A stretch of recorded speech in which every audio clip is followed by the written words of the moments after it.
Like, is there any real evidence that these remedies actually work? That's where it gets fascinating. Okay. For a long time, plant medicine was dismissed as folklore, but now science is catching up. Yeah. We're seeing a surge in research that's identifying the active compounds in plants and explaining their effects on a molecular level. Hello, Holistic Heroes. Welcome to the channel, and welcome to this week's episode of the Holistic Living for Body, Mind, and Spirit podcast, courtesy of Violet Spring. Okay, so get this. I was making tea the other day. Oh, yeah. Just your basic chamomile, and it hit me. Yeah. This stuff is powerful. Right. It's not just a tasty drink, it's actual medicine. And it kind of sparked a whole rabbit hole of research into plant medicine. Uh-huh. And that's what we're diving into today. Nice. Our guide is this fantastic blog article, Nature's Pharmacy, The Healing Secrets of Plants You Didn't Know About, by holistic life coach Violet Spring. Cool. She covers a ton of ground. Yeah. And it's amazing how much we've forgotten about the healing power of plants. And Spring's article really emphasizes that historical context. Yeah. What's interesting to me is how plant medicine views the body as a whole. Interconnected system, not just separate parts to be treated. Precisely. Right. That holistic approach is fundamental to understanding plant medicine. Yeah. It's not simply about alleviating symptoms. Right. It's about addressing the root causes of imbalance. Yeah. And supporting the body's innate healing capacity. This perspective aligns with many traditional healing systems that see the body, mind, and spirit as inextricably linked. That makes a lot of sense. Yeah. But let's be honest, sometimes it's hard to reconcile that ancient wisdom with modern science. Like, is there any real evidence that these remedies actually work? That's where it gets fascinating. Okay. For a long time, plant medicine was dismissed as folklore, but now science is catching up. We're seeing a surge in research that's identifying the active compounds in plants and explaining their effects on a molecular level. For instance, chamomile, which we often use for relaxation, contains epigenin, a compound that binds to specific receptors in the brain, promoting calmness and reducing anxiety. Interesting. And that's just one example. Okay. We're uncovering anti-inflammatory agents, antioxidants, even antimicrobial compounds in everyday plants. Wow. So my chamomile tea really is backed by science. Yeah. It's amazing to see how research is validating what traditional healers have known for generations. Right. This article actually points out that plants many of us grow for their beauty, like peppermint and echinacea, also have potent medicinal benefits. They do. I mean, that's pretty cool. It's like having a pharmacy right in your backyard. It is quite remarkable to consider the untapped potential of our gardens. Right. Take peppermint, for example. Yeah. It's not just a refreshing flavor. It contains menthol, a compound known for its ability to soothe digestive discomfort. So that after-dinner mint tea isn't just a pleasant ritual. It's actually aiding digestion. Wow. Similarly, echinacea, a popular garden flower, is packed with compounds that stimulate the immune system, making it a valuable ally during cold and flu season. Okay, so now I'm officially inspired to turn my garden into a mini apothecary. Nice. But before I go wild, harvesting everything in sight, let's talk about safety. Right. The article stresses that just because something's natural doesn't mean it's automatically safe. Right. All right. Absolutely. Safety is paramount when it comes to plant medicine. Okay. Violet Spring outlines 5 key points in her blog article that I think are worth emphasizing. Okay.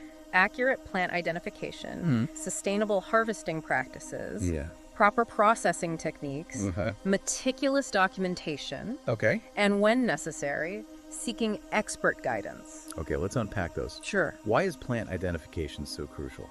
Because misidentification can have serious consequences. Some plants have toxic lookalikes. And ingesting the wrong species can be dangerous. Right. So you can't just rely on a casual glance or a fuzzy memory. You need to be absolutely certain about the plant's identity before using it for any medicinal purpose. Got it. No winging it. Right. So what about sustainable harvesting?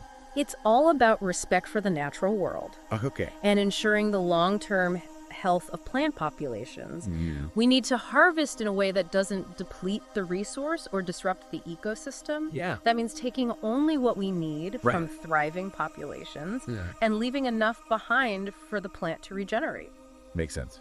Yeah. So let's say I've harvested responsibly. Oh.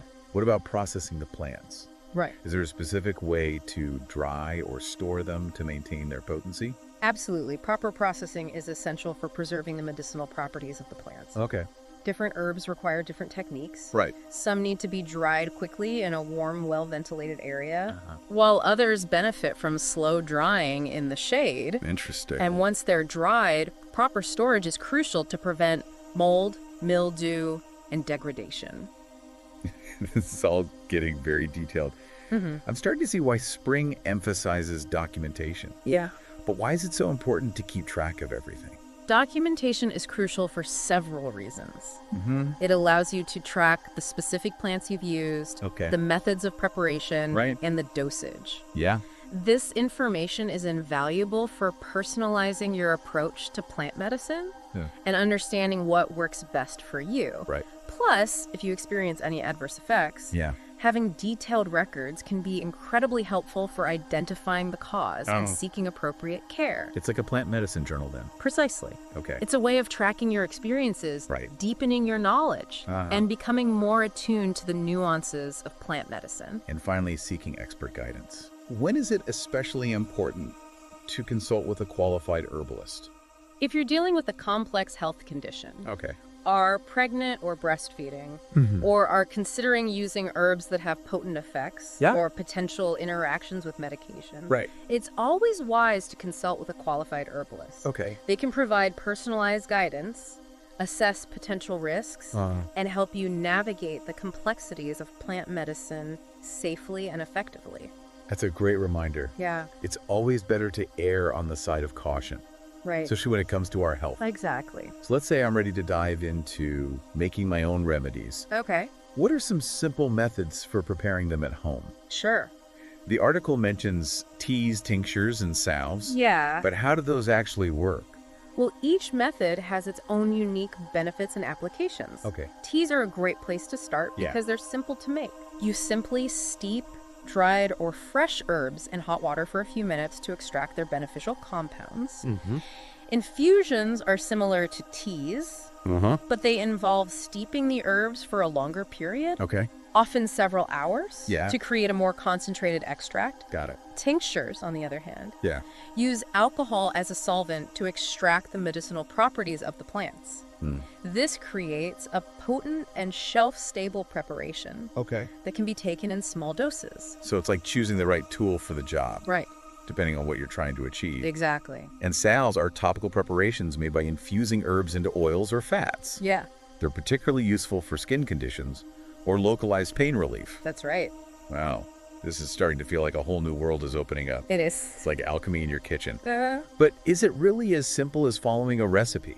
Well, the article mentions experimenting with different extraction methods, and that seems a bit daunting. Experimentation is part of the joy of working with plants.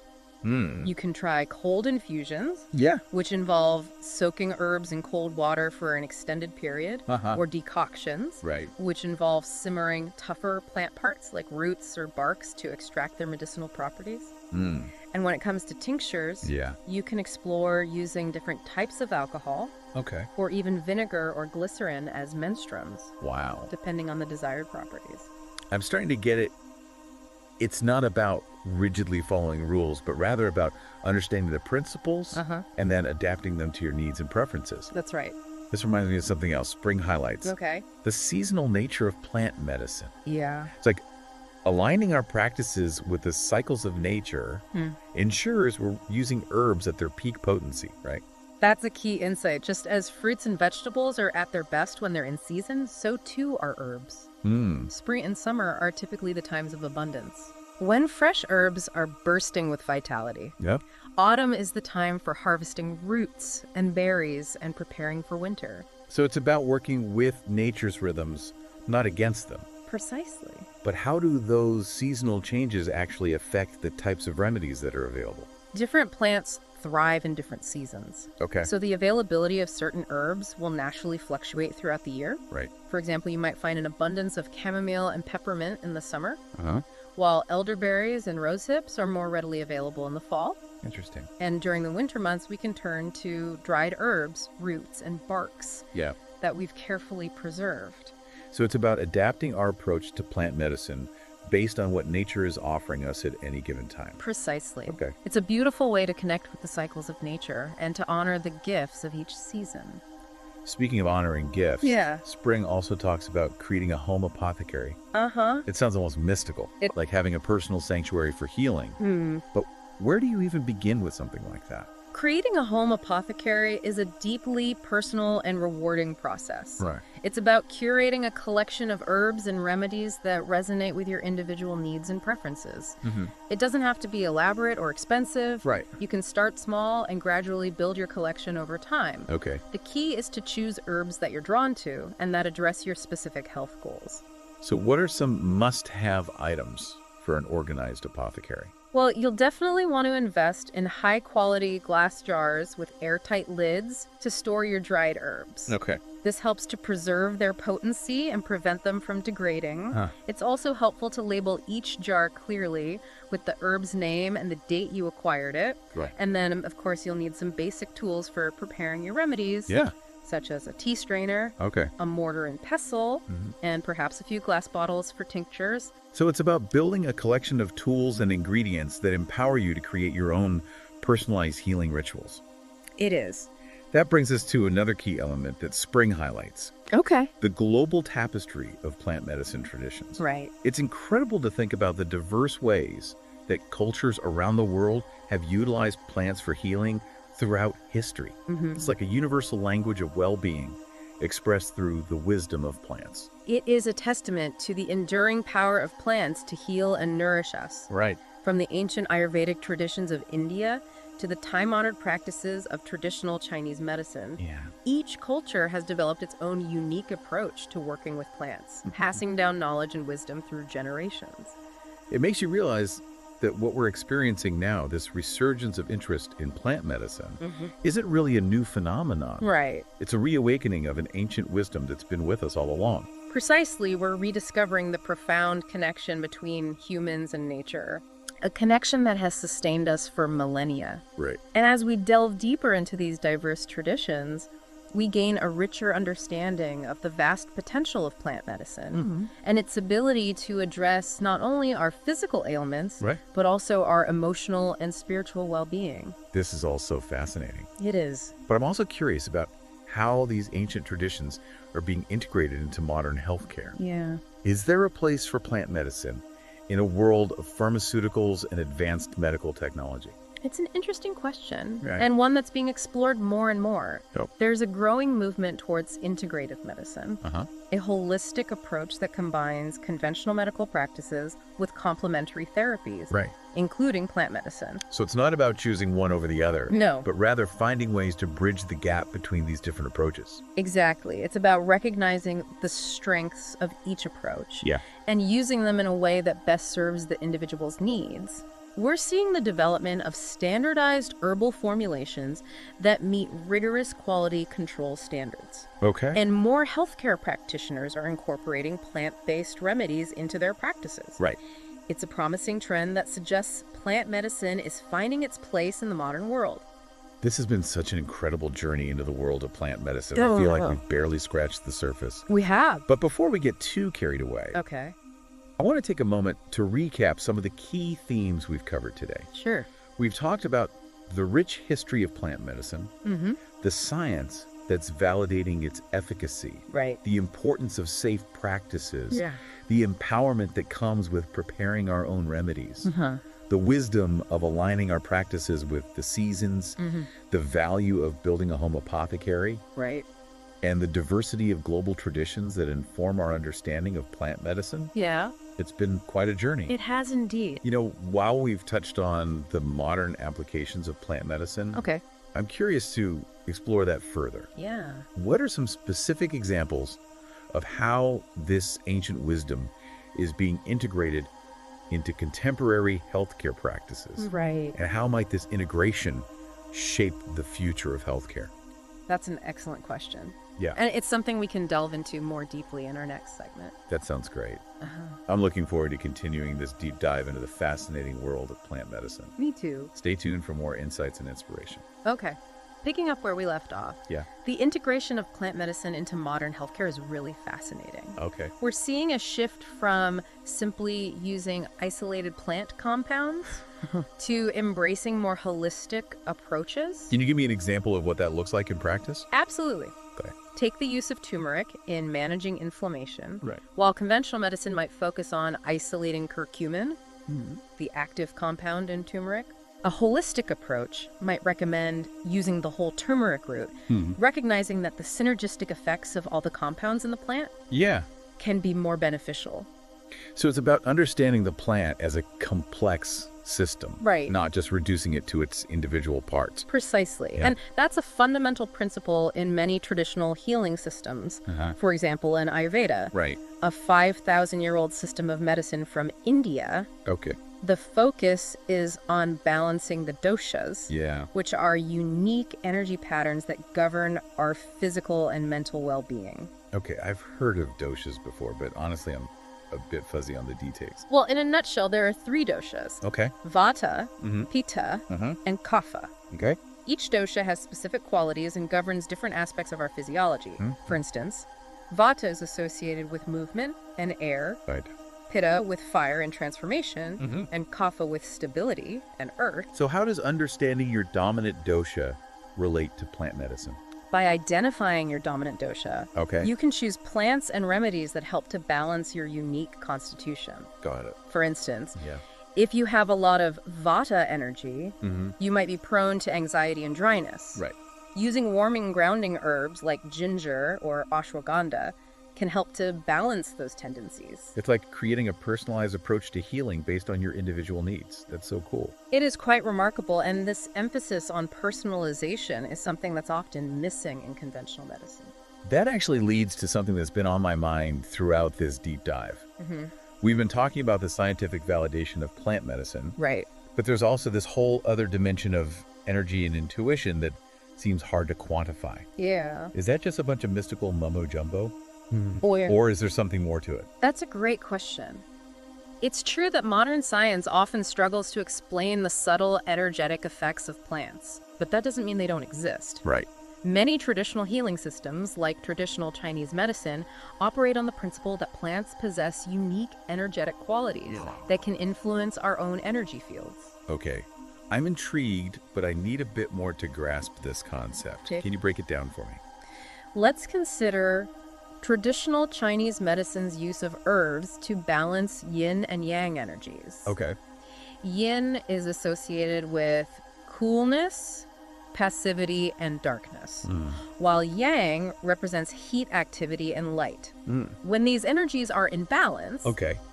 we experience health and harmony, Yeah. but when they're out of whack, Right. illness can arise. Herbs are then used to either to tonify or sedate these energies, restoring balance and promoting healing. So it's like fine-tuning the body's energy system with the help of plants. That's fascinating. It is. But it also seems a bit abstract. How do you actually apply that in practice? It requires careful observation and a deep understanding of the energetic properties of different plants. For example, if someone is experiencing excess heat, manifesting as anxiety, insomnia, or inflammation, a practitioner might recommend cooling and calming herbs like chamomile or mint. So it's not just about treating symptoms. Right. It's about understanding the underlying energetic imbalances and using plants to restore harmony. Exactly. It's like having an energy toolkit, and the plants are the tools. That's a great analogy, and while it may seem abstract at first, this energetic perspective adds a whole new dimension to working with plants. This all makes me think about how we tend to approach healing in our modern society. We often focus on quick fixes, Right? popping a pill to suppress symptoms without addressing the root causes. Plant medicine seems to offer a different perspective, It does. inviting us to slow down, pay attention, and connect with our body's innate wisdom. I couldn't agree more. It's about reclaiming our power to heal ourselves. Right. Recognizing that we are not just passive recipients of healthcare, but active participants in our own well-being. It's almost like we've forgotten how to listen to our bodies, Right. relying on external authorities to tell us what we need. Yes, and plant medicine can help us to rediscover that inner knowing. It encourages us to tune in to our senses, Yeah. to notice how different plants make us feel, and to trust our intuition when it comes to choosing the right remedies for ourselves. That's so empowering. It's like we're not just treating symptoms. Right. We're nurturing a deeper connection with ourselves and the natural world.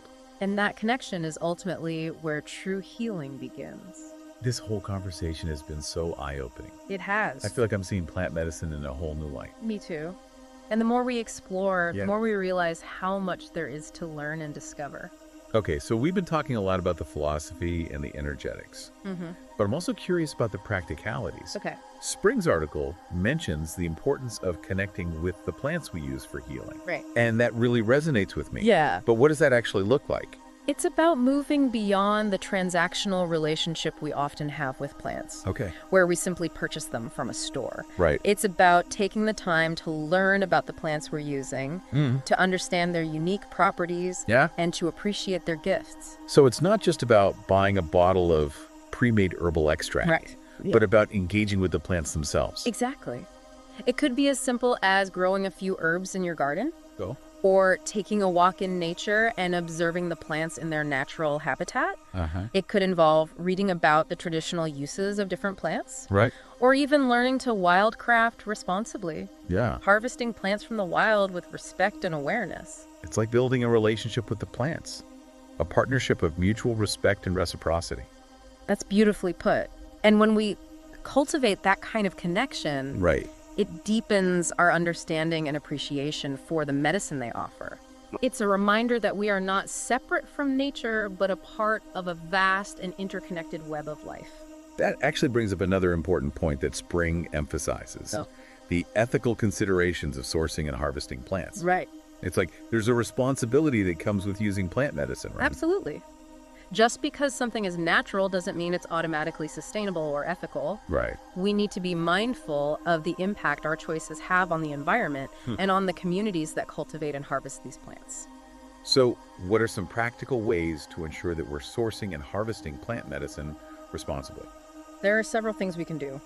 First, whenever possible, we should choose organic and sustainably grown herbs. Right. This supports farmers who are using practices that protect the soil, water, and biodiversity. So it's about being a conscious consumer and making choices that align with our values? Exactly. We can also look for certifications like fair trade, which ensures that workers are being treated fairly and paid a living wage. And when it comes to wildcrafting, we need to be extremely cautious and informed. Wildcrafting seems like a risky proposition. Yeah. What are some things to keep in mind? First and foremost, we need to make sure we're properly identifying the plants. Right.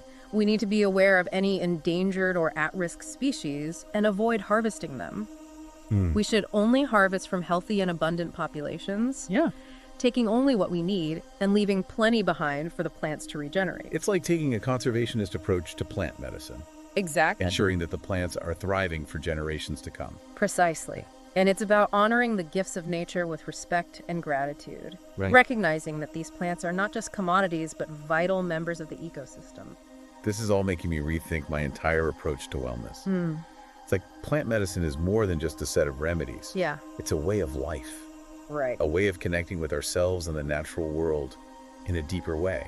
You've hit the nail on the head. Yeah. It's about recognizing that our health and well-being are inextricably linked to the health of the planet. Yeah. And plant medicine offers us a pathway to restore that balance and harmony. Okay. I'm feeling incredibly inspired. Good. But I also have to admit, I'm feeling a bit overwhelmed by the sheer scope of this topic. Yeah. It's like there's so much to learn. There is a lot to learn. Where do you even begin? That's a common feeling. The world of plant medicine is vast and multifaceted. Right. But it doesn't have to be daunting. Okay. The key is to start small. Yeah. To follow your curiosity and to explore at your own pace. So what are some practical steps for someone who's just beginning to dip their toes into the world of plant medicine? Well, a great place to start is by simply incorporating more herbs into your daily life. Okay. Experiment with different teas. Uh-huh. Try adding fresh herbs to your cooking. Yeah. Or explore using essential oils for aromatherapy. That's a great suggestion. It's about making plant medicine accessible and enjoyable, not overwhelming or intimidating. Exactly. And as you become more comfortable working with plants, you can gradually expand your knowledge and experiment with different preparations, and modalities. It's like embarking on a lifelong journey of discovery. It is. A path of continual learning and growth. And the beauty of it is that there's always something new to learn, something new to explore. Right. The world of plant medicine is a rich and ever-evolving tapestry of knowledge, wisdom, and healing potential. This has been such an enriching conversation. It has. I feel like I've gained a whole new perspective on plant medicine, not just as a set of remedies, but as a way of life, a philosophy, a path of personal empowerment. It's been a joy to explore this topic with you. Yeah. And I think we've only just begun to uncover the depth and richness of this ancient wisdom. Speaking of ancient wisdom, Yeah. I'm curious to delve deeper into some specific plant medicine traditions from around the world. Okay. The article mentions Ayurveda and traditional Chinese medicine. But I'd love to learn more about other traditions as well. Sure. What are some other examples of how different cultures have utilized plants for healing throughout history? That's a fascinating area to explore, and it's something we can dive into in our next segment. Okay. There's a wealth of knowledge and inspiration to be found in the diverse approaches to plant medicine that have evolved around the globe. That sounds great. I'm excited to continue this deep dive and discover even more about the incredible healing power of plants. Stay tuned for more insights and inspiration. Okay, so we've been deep in the world of plant medicine. We have. And I'm realizing this goes way beyond just teas and tinctures. Right. It's like opening a door to how different cultures view health and healing. I'm ready to explore those global traditions you mentioned. It's remarkable how diverse plant medicine practices are around the world. Right. Each culture has its own unique approach, informed by its history, environment, and beliefs. Yeah. Let's start with a tradition that's very different from Ayurveda or TCM. The Amazonian rainforest's use of plant medicine. I've heard about ayahuasca and the shamanic traditions there, Yeah. but honestly, it all seems a bit mysterious. Ayahuasca is a powerful brew made from specific plants that contain DMT, Okay. a potent psychoactive compound. It's used in ceremonial contexts under the guidance of experienced shamans Right. to facilitate spiritual healing and profound insights. That sounds intense. Is it about treating physical ailments, or is it more of a spiritual practice? While some physical healing can occur, Okay. the focus is on addressing spiritual and emotional imbalances, Right. connecting with the natural world, Yeah. and gaining a deeper understanding of oneself and the universe. It's like using plants as a bridge to access deeper levels of consciousness and healing. Exactly. That's a perspective I hadn't really considered before. It challenges our westernized view of medicine, which often separates the body from the mind and spirit. Right. Ayahuasca and other shamanic practices remind us that healing is a multifaceted process that encompasses all aspects of our being. I'm seeing a pattern here. Whether it's Ayurveda TCM or shamanic traditions, Right. they all emphasize a holistic approach, They do. recognizing the interconnectedness of everything. Yes. It's like plant medicine isn't just about treating diseases. Right. It's about restoring balance and harmony. That's a profound insight. Yeah. And it brings us back to the core message of Violet Spring's blog article. Okay. Plant medicine isn't just about what we take. It's about how we live. It's about aligning ourselves with the rhythms of nature, cultivating respect for the plant kingdom, and recognizing our interconnectedness with all living things. This has been such a mind-expanding deep dive. It has. I feel like my whole perspective on health and healing has shifted. That's great. But I also have to admit, Yeah. I'm feeling a bit overwhelmed. I understand. Like, where do I go from here? It's understandable to feel that way. Right. The world of plant medicine is vast and multifaceted. But remember, the journey begins with a single step. So what would you recommend as a first step for someone who's feeling inspired but also a bit lost? Start by simply noticing the plants in your life. Okay. Pay attention to the trees on your street, Right. the flowers in your garden, Uh-huh. the herbs in your spice rack. Yeah. Cultivate a sense of curiosity and wonder. It's like reawakening that childlike sense of awe and appreciation for the natural world. Exactly. And from that place of awareness, Yeah. you can begin to explore further, Okay. read books, Uh-huh. take classes, Yeah. connect with experienced herbalists or practitioners, Right. trust your intuition, and follow the path that resonates with you. I love that. It's not about finding the one right answer. It's Right. about embarking on a personal journey of discovery, Exactly. guided by curiosity, respect, and a deep appreciation for the healing power of plants. Beautifully said. Mm-hmm. And remember, the world of plant medicine is constantly evolving.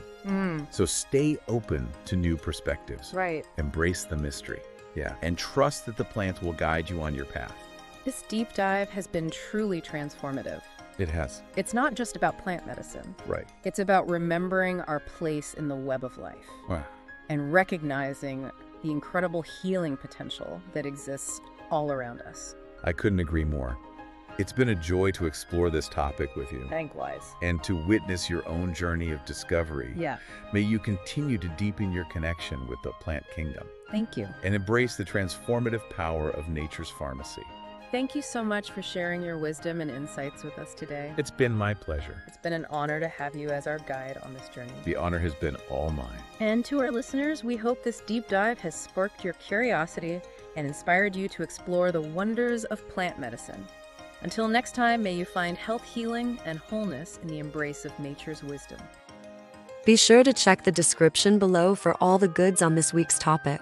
And remember, being your own holistic hero is easy. Just like and subscribe to join the journey. Thanks for watching.